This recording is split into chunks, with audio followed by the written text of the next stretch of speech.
خصوصیت کے ساتھ ہمارے بڑوں سے، ہمارے بھائیوں سے گزارش ہے کہ 31 دسمبر کا خاص خیال رکھیں، اپنے بچوں کو گھروں میں رکھیں، گھروں کے اندر کھائیں پیئیں، جو بھی اپنا معمول ہے اس معمول پر عمل کریں۔ لیکن یہ نصرانیت، یہ یہودیت کا جو آج ہمارے یہاں چلن عام ہو چکا ہے، کیک کا لانا اور اسی طرح سے نئے سال کا منانا اور نئے سال پر اپنے گھر والوں کو اور باہر والوں کو نئے سال کی مبارکباد دینا، اللہ کے لیے اس سے پرہیز کریں۔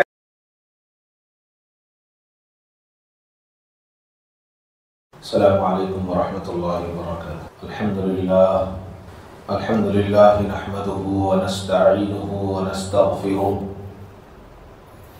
ونؤمن به ونتوکل علیہ ونعوذ باللہ من شرور انفسنا ومن سیئات اعمالنا، من يهده الله فلا مضل له ومن يضلله فلا هادي له، ونشهد أن لا إله إلا الله وحده لا شريك له، ونشهد أن سيدنا وسندنا وشفيعنا وحبيبنا ومولانا محمدا عبده ورسوله، أما بعد، أعوذ بالله من الشيطان الرجيم، بسم الله الرحمن الرحيم، ومن الناس من يتخذ من دون الله أندادا يحبونهم كحب الله والذین آمنوا اشد حبا للہ، صدق اللہ مولانا العظیم وصدق رسولہ النبی الکریم وعلی آلہ واصحابہ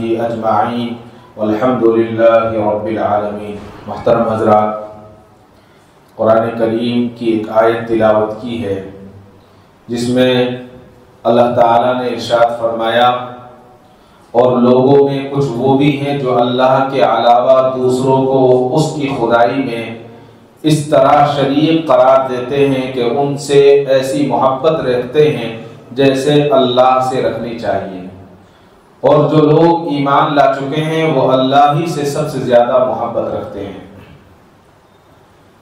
آج کا زمانہ، جس زمانے میں میں اور آپ جی رہے ہیں، یہ اللہ کی ان نعمتوں کا ظہور کا زمانہ ہے۔ اللہ نے اپنی نعمتوں کو عام کر رکھا ہے، یعنی آج سے 100 سال پہلے یا 70 سال پہلے جو بادشاہوں کو سہولتیں نہیں تھی، اللہ نے آج ہمیں وہ سہولتیں عطا کی ہیں۔ جو آج ہم کھا رہے ہیں، پہلے بادشاہوں کو وہ کھانا نصیب نہیں ہوتا تھا، آج اللہ نے ہمیں وہ کھانا نصیب فرمایا ہے۔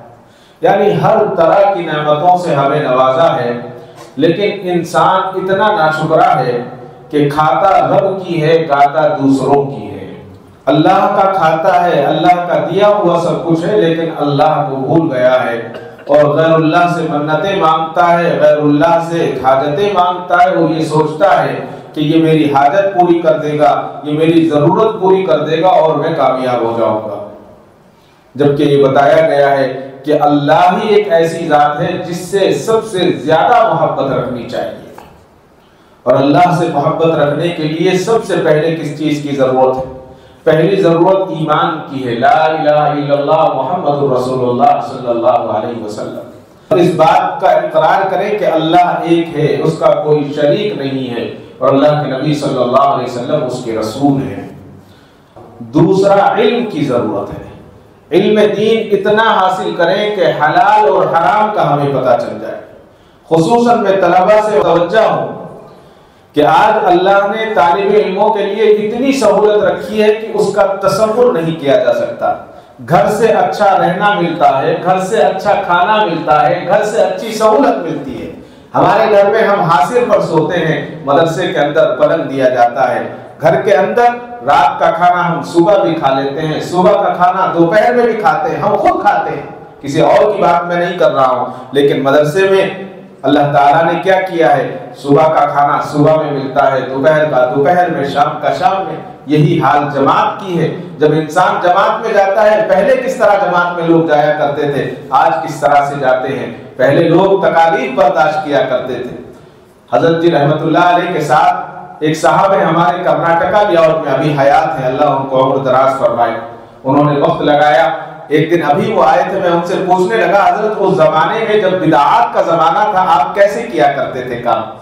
تو انہوں نے سر آ بھری اور کہا کہ میں آپ کو کیا بتاؤں، ہم لوگ پھٹانے اور مرچی کوٹ کر اس کا بکری کا آٹا بنا کر لے کر جایا کرتے تھے، اور ساتھ میں بن ہوتے تھے، روٹی نہیں ہوتی تھی، بن لے کر جاتے تھے، اور گاؤں میں جانے کے بعد گاؤں میں جو جھاڑ ہوتا تھا اس جھاڑ پر اس تھیلے کو باندھ دیا کرتے تھے، اس لیے کہ مسجد میں کھانا لے جانے کی اجازت نہیں تھی، مسجد میں اندر داخل ہو جائیں یہی بہت بڑی بات تھی۔ انہوں نے بتایا کہ جب ہم وہاں تبلیغ کرتے اور اجتماع کرتے یا پھر وہاں پر گشت ہوتا یا انفرادی یا اجتماعی بات ہوتی، اس کے بعد جب کھانے کا وقت آتا تو باہر آتے اور ایک برتن میں وہ بکنی ڈال کر اس میں پانی ڈال کر اس کی چٹنی بنا لیتے اور اس کے ساتھ جو ہے ہم بن کھایا کرتے تھے۔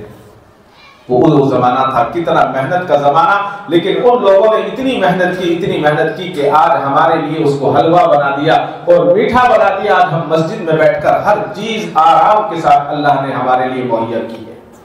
ہمارے اور آپ کے بزرگ جس کو ہم طول العالم حضرت شیخ الحدیث حضرت مولانا شیخ زکریا صاحب رحمۃ اللہ علیہ فرماتے ہیں، آپ نے بتایا کہ آپ کے جو پیر تھے حضرت اقدس مولانا الشاہ عبد القادر صاحب رائے پوری رحمۃ اللہ علیہ، حضرت فرماتے ہیں کہ ایک مرتبہ سردی کا موسم تھا، کڑاکے کی سردی، یو پی کی سردی اب شروع ہو گئی ہے، اس وقت 3 یا 4 ٹمپریچر ہے، کتنی خطرناک سردی ہوتی ہے۔ حضرت عبد القادر شاہ رائے پوری رحمۃ اللہ علیہ فرماتے ہیں کہ اس سردی کے موسم میں میرے پاس اوڑھنے کے لیے کپڑا نہیں تھا، بچھانے کے لیے بستر نہیں تھا، اس قدر سردی کا عالم۔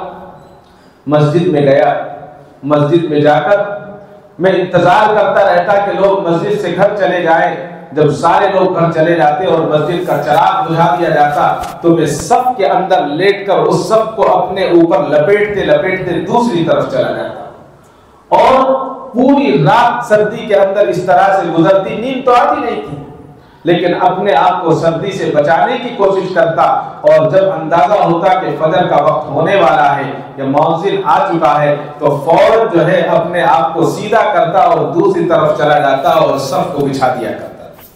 اس طرح سے 1-2 دن نہیں، کتنا وقت گزرا، حضرت فرماتے ہیں کہ اس کا علم نہیں ہے۔ اور پھر فرمایا کہ جب ہم نے تعلیم حاصل کر لی اللہ کے فضل سے، جب دین مل گیا تو اللہ نے وہ دن بھی عطا کیے کہ ابھی سردی آتی نہیں تھی، لوگ کمبل اور لحاف لا کر پیش کیا کرتے تھے۔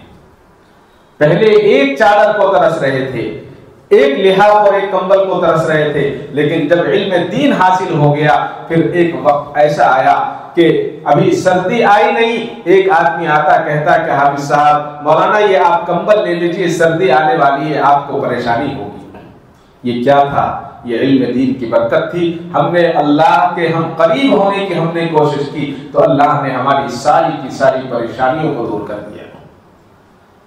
حضرت شیخ زکریا رحمۃ اللہ علیہ نے فرمایا کہ حضرت فرمایا کرتے تھے کہ اس زمانے میں مدرسوں میں کھانے کا نظم نہیں ہوتا تھا، دارالعلوم دیوبند میں بھی نہیں تھا، سہارنپور مظاہر العلوم میں بھی نہیں تھا۔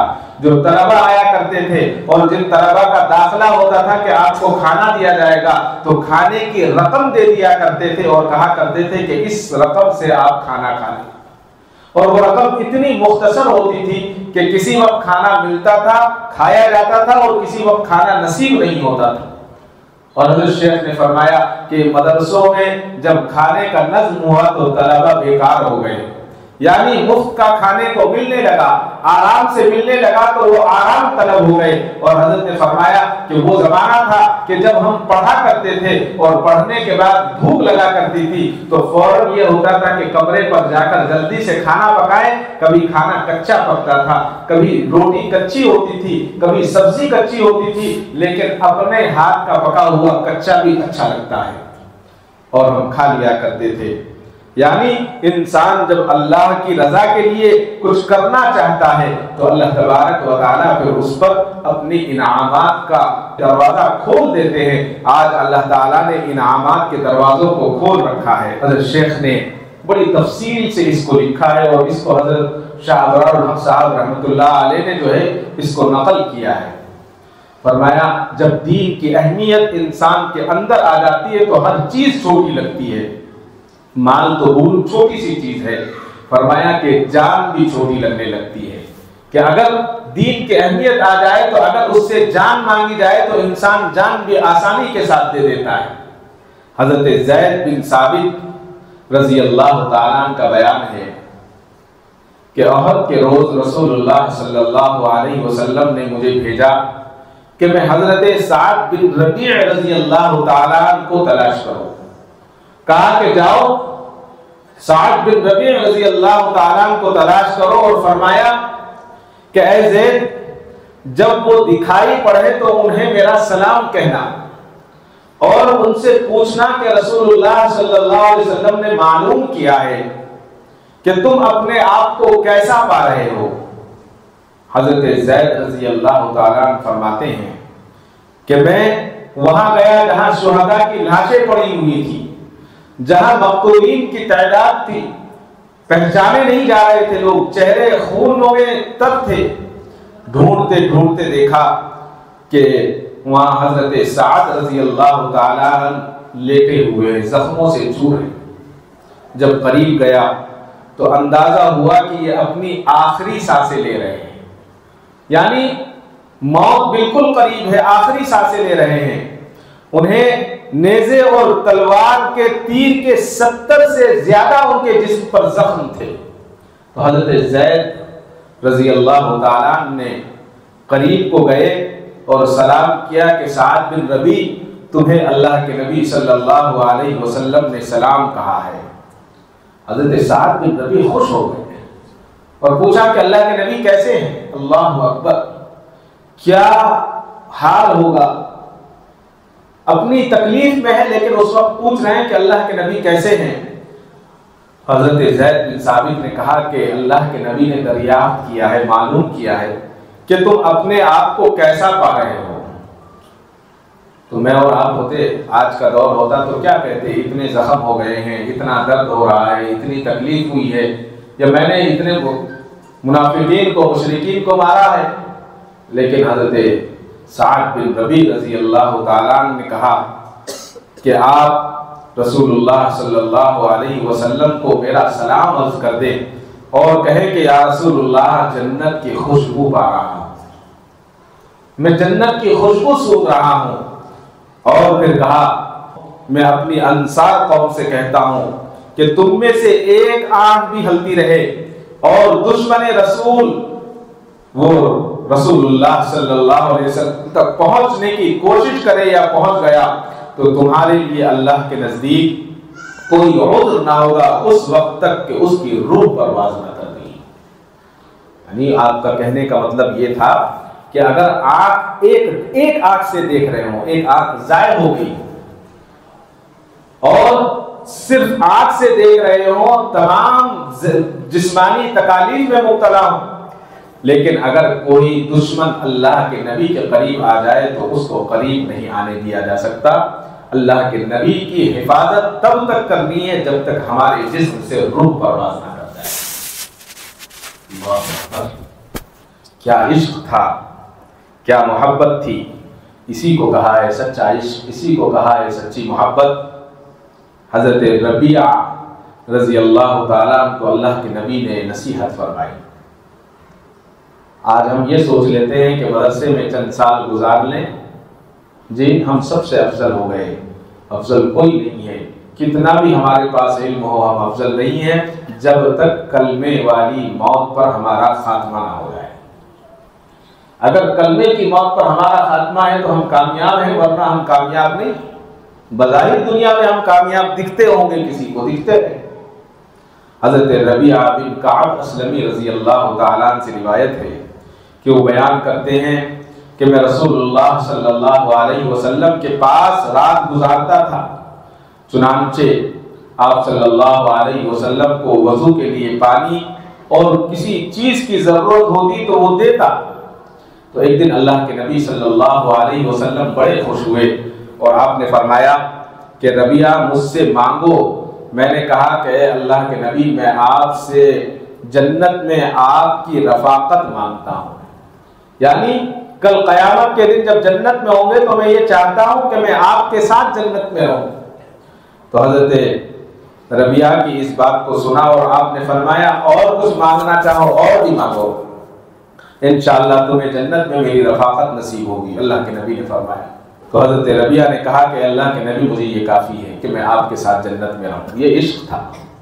تو اللہ کے نبی صلی اللہ علیہ وسلم نے ارشاد فرمایا کہ ربیہ اگر تم یہ چاہتے ہو کہ جنت میں میرے ساتھ رہو تو تم سجدوں کی کثرت کے ساتھ میری مدد کیا کرو، یعنی اللہ کے سامنے زیادہ سجدے کرو، زیادہ نماز پڑھو۔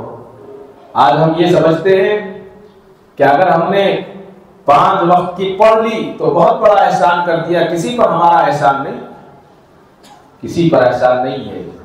دنیا کمانے کی ممانعت نہیں ہے، دنیا بھی کمانا ہے اور اس کے ساتھ دین کا کام بھی کرنا ہے۔ حضرت حکیم الامت نے فرمایا دنیا کمانے کی ممانعت نہیں ہے، اس کی محبت منع ہے۔ دنیا سے محبت نہیں ہونی چاہیے، دنیا کمائیں اس لیے کہ وہ بھی ضرورت کی چیز ہے، لیکن یہ فرمایا اس سے دل لگانا اور دل میں اسے جگہ دینا منع ہے، اس کے حقوق نہ ادا کرنا یہ برا ہے۔ جس طرح فرمایا بغیر پانی کے کشتی نہیں چل سکتی، اسی طرح سے دنیا میں رہنے کے لیے دنیا کی ضروریات ہے، انسان ان کو پوری کرنے کی کوشش کرتا ہے، مختلف طریقوں سے کماتا ہے۔ فرمایا اسی طرح سے انسان کو کمانا چاہیے، لیکن مومن کا دل بالکل کشتی کی طرح ہے، جب تک پانی پر کشتی چلتی رہے گی کشتی کامیابی کے ساتھ اپنے منازل کو پوری کرے گی، اور جب کشتی کے اندر پانی آ جائے گا تو کشتی تباہ ہو جائے گی۔ اسی طرح فرمایا کہ مال کا کمانا کوئی برائی نہیں ہے، مال کمانا چاہیے۔ جب انسان مال کماتا ہے تو اپنے بیوی اور بچوں پر خرچ کرتا ہے تو وہ بھی عبادت میں شمار کیا جاتا ہے، لیکن حلال طریقے سے ہو۔ اور فرمایا کہ جب حلال طریقے سے کماتا ہے تو اللہ تعالیٰ اس میں نورانیت پیدا کرتے ہیں اور اس کو عبادت میں دل لگتا ہے۔ حضرت حکیم الامت مولانا اشرف علی تھانوی صاحب نور اللہ مرقدہ کے یہاں برما سے ایک مولانا آیا کرتے تھے، ان کا نام مولوی محمود صاحب رنگونی تھا، رنگون سے تشریف لایا کرتے تھے۔ بہت بڑے تاجر تھے اپنے وقت کے، لیکن تجارت کرتے اور تجارت کرنے کے ساتھ ساتھ تبلیغ میں اپنا وقت صرف کرتے، خانقاہوں میں اپنا وقت لگاتے اور اپنے مال کو صحیح خرچ کیا کرتے تھے۔ تو حضرت فرماتے ہیں کہ مولانا محمود صاحب جو تھے ان کے والد داؤد ہاشم نام تھا ان کا۔ داؤد ہاشم جو ہے آج سے 70 سال پہلے ان کی زکوٰۃ 40,000 روپے ہوا کرتی تھی، رمضان کی زکوٰۃ 40,000 روپے بہت بڑی رقم تھی۔ اس زمانے میں 100 کا نوٹ دیکھنے کو نہیں ملتا تھا، 40,000 روپے وہ زکوٰۃ ادا کرتے، اور جب ان کا دل چاہتا وہ اپنی دکان کو تالا لگاتے اور سیدھا تھانہ بہن خانقاہ میں آ جایا کرتے اور خانقاہ میں وقت گزارتے۔ 2 مرتبہ برما کے اندر انقلاب آیا، گھر جلا دیے گئے، دکانیں جلا دی گئیں، تباہ و برباد کر دیا گیا۔ جب بھی وہاں انقلاب کا معاملہ آیا اسی درمیان داؤد صاحب جو تھے وہ دکان کو بند کرتے اور خانقاہ میں آ جایا کرتے تھے، اور جب حالات درست ہوتے اس کو کھولتے تو بتایا ہے کہ دونوں مرتبہ میں کبھی ان کا دکان کا کسی نے تالا بھی نہیں توڑا۔ سامان تو لوٹنے کی بہت بڑی بات ہے، اور فرمایا کہ گھروں کو ان کے کسی نے ہاتھ نہیں لگایا، جہاں جو کرسی رکھی ہوئی تھی وہ کرسی بھی اسی حالت میں باقی ہے۔ معلوم یہ ہوا ہے کہ دنیا کمانے میں کوئی حرج نہیں ہے، لیکن دنیا کی محبت دل میں نہیں ہونی چاہیے۔ اور بزرگوں نے فرمایا اگر جائز کاموں سے بچ کر، گناہوں سے بچ کر انسان مال کو خرچ کرتا ہے تو وہ بہت اچھا ہے، لیکن اگر گناہوں میں خرچ کرتا ہے تو فرمایا وہ محب الدنیا کہلاتی ہے، وہ محب الدنیا کہلاتی ہے۔ اور جب وہ مال جائز کاموں میں خرچ کرتا ہے تو وہی مال محب اللہ بن جاتا ہے، یعنی اللہ تعالیٰ کا محبوب بن جاتا ہے۔ یہی بتایا گیا ہے کہ مال جب انسان کماتا ہے تو اس سے زکوٰۃ بھی ادا کرتا ہے۔ اسی لیے علماء نے، بزرگوں نے مال کمانے سے منع نہیں کیا ہے، بلکہ فرمایا ہے کہ جب انسان مال کمائے گا تو وہ زکوٰۃ ادا کرے گا، اللہ کے راستے میں خرچ کرے گا، اور جب نہیں کمائے گا تو کہاں سے خرچ کرے گا؟ وہ دوسروں کی طرف دیکھنے والا ہوگا، کسی ضرورت مند کی کفالت کرے گا، یتیم کی کفالت کرے گا، بیواؤں کی کفالت کرے گا۔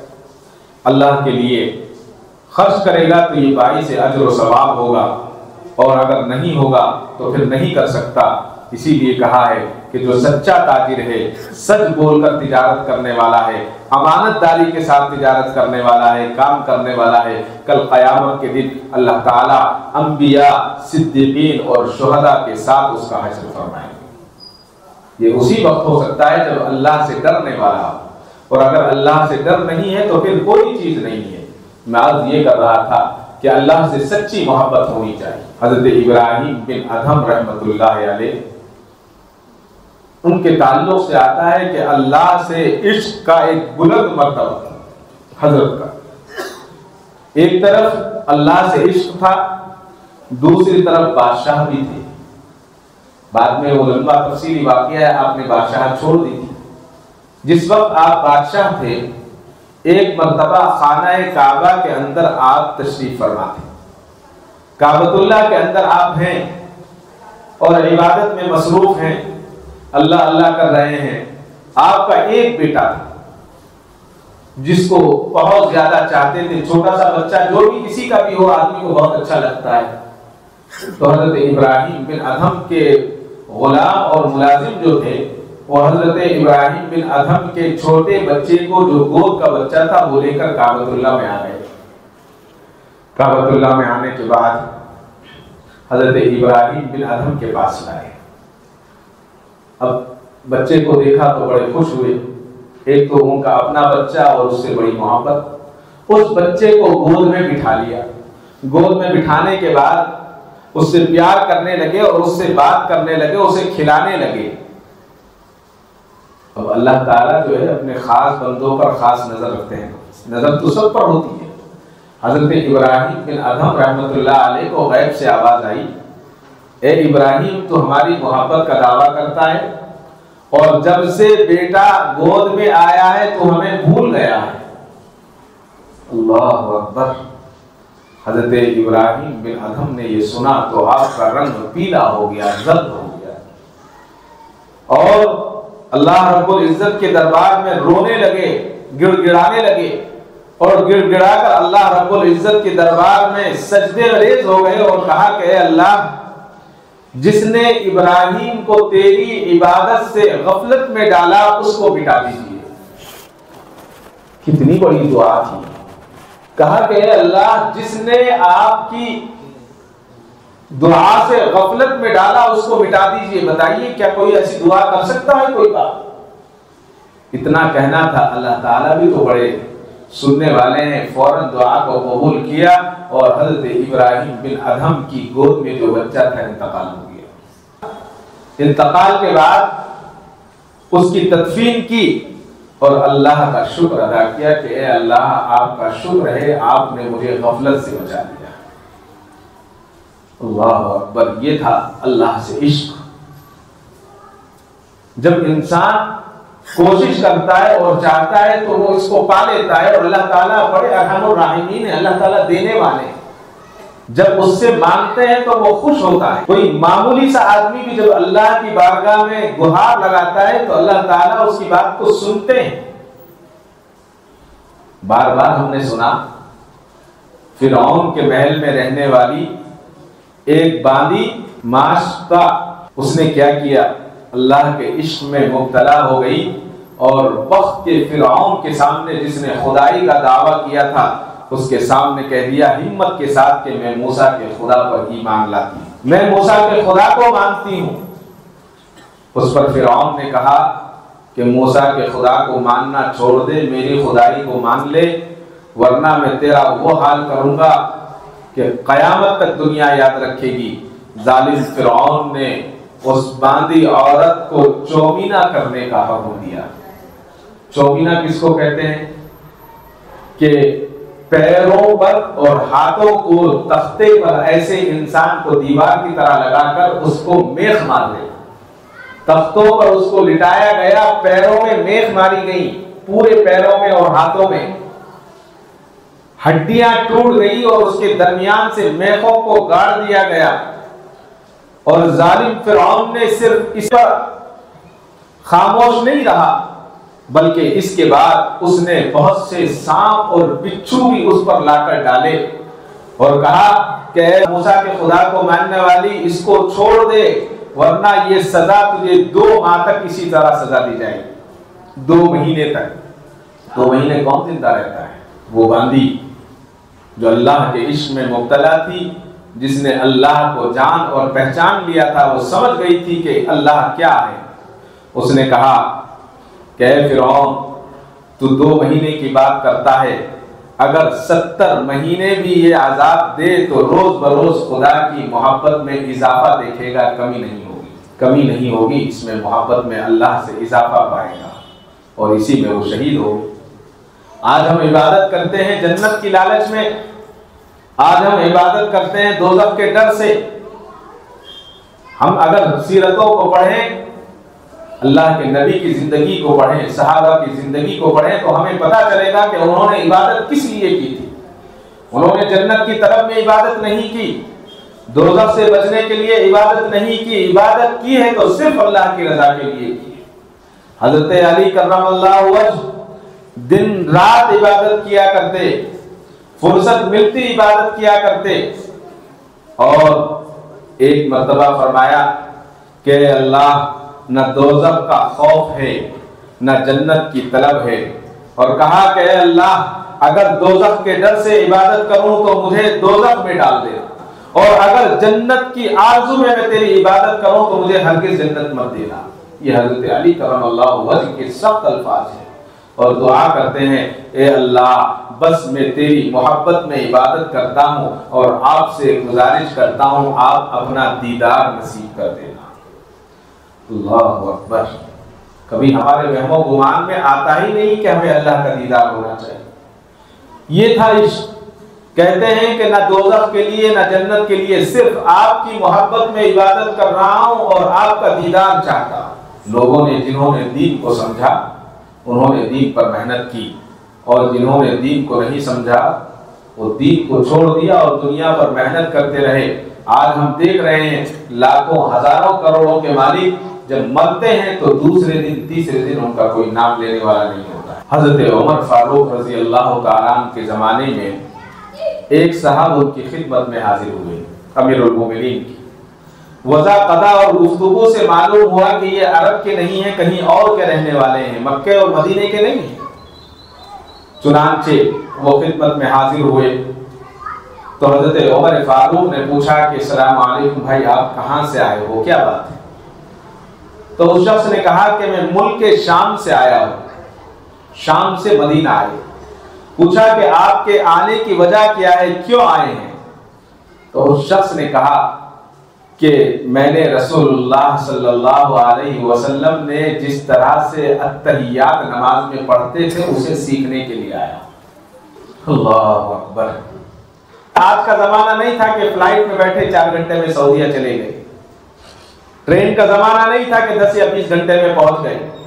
بتاتے ہیں کہ اس زمانے میں 12 یا 14 دن کا سفر تھا جو اونٹ پر انہوں نے مکمل کیا اور مدینہ تشریف لے گئے، اور جانے کے بعد صرف یہ کہا کہ میں صرف وہ سیکھنے کے لیے آیا ہوں کہ اللہ کے نبی کس طرح سے التحیات پڑھا کرتے تھے۔ اللہ اکبر۔ کتابوں میں لکھا ہے کہ حضرت عمر فاروق کے دل پر ایسا اثر ہوا کہ تشہد سیکھنے کے لیے، التحیات سیکھنے کے لیے 14 دن کا سفر گھوڑے پر، بزرگی کے عالم میں حضرت عمر فاروق رونے لگے۔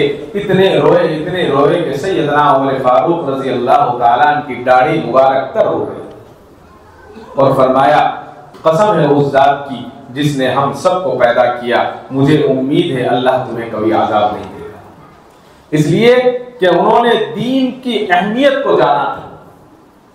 یہ جو آج مدرسوں میں، مکتبوں میں، جماعتوں میں، خانقاہوں میں نمازوں کا طریقہ سکھایا جاتا ہے، یہ یہی تو چیز ہے، لیکن آج اتنی ساری سہولیات ہونے کے باوجود دنیا کی چیزیں سیکھنے کے لیے ہم 2-3 سال تعلیم ہونے کے بعد بچے کو پریکٹیکل کے نام پر، پریکٹس کے نام پر ہم چھوڑ دیتے ہیں۔ لیکن سوچئے کیا ہم نے کبھی 40 دن یا کبھی 4 مہینے یا کبھی 10 دن اپنے بچے کو نماز سیکھنے کے لیے کسی مدرسے میں یا کسی جماعت میں بھیجا؟ کبھی نہیں بھیجا، اس لیے نہیں بھیجا کہ ہمیں اس کی اہمیت نہیں ہے۔ اللہ کے نبی صلی اللہ علیہ وسلم کس طرح سے التحیات پڑھتے تھے اسے سیکھنے کے لیے 15 دن کا سفر کر کے ملک شام سے مدینہ پہنچتا ہے ایک شخص۔ اس کو ہمیں سمجھنے کی ضرورت ہے۔ اور حضرت سیدنا عمر فاروق رضی اللہ تعالیٰ عنہ کا زمانہ بڑا اچھا زمانہ تھا۔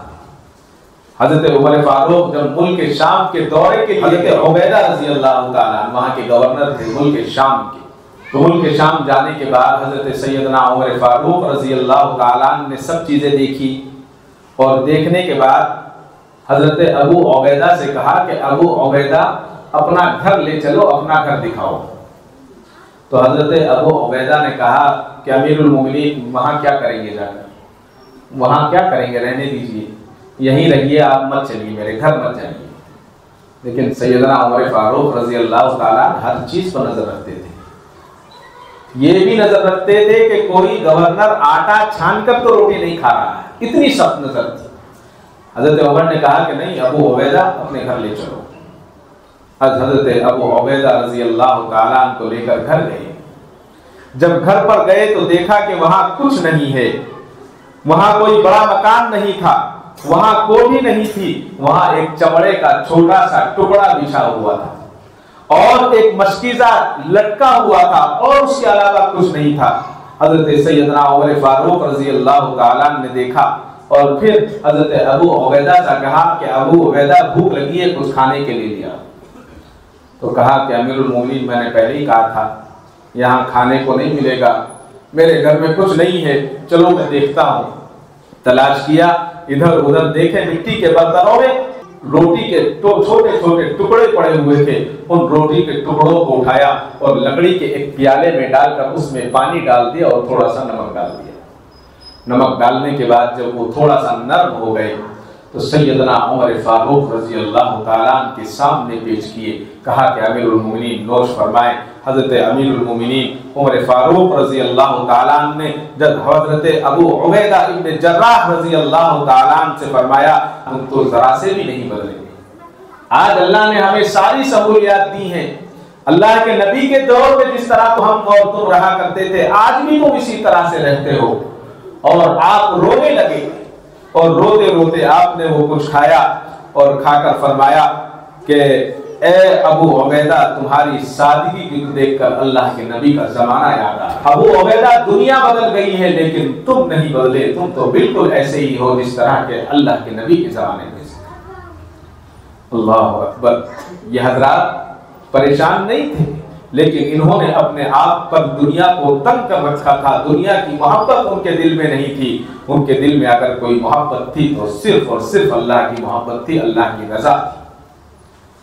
یہ ہم تک ایسے نہیں پہنچا، یہ بڑی محنتوں کے بعد، بڑی مشقتوں کے بعد یہ ہم تک پہنچا ہے، لیکن آج ساری سہولیات ہونے کے بعد، سب چیز ہونے کے بعد ہم اس کو ماننے کے لیے اور اس پر چلنے کے لیے تیار ہیں۔ 2 دن کے بعد نیا سال آنے والا ہے۔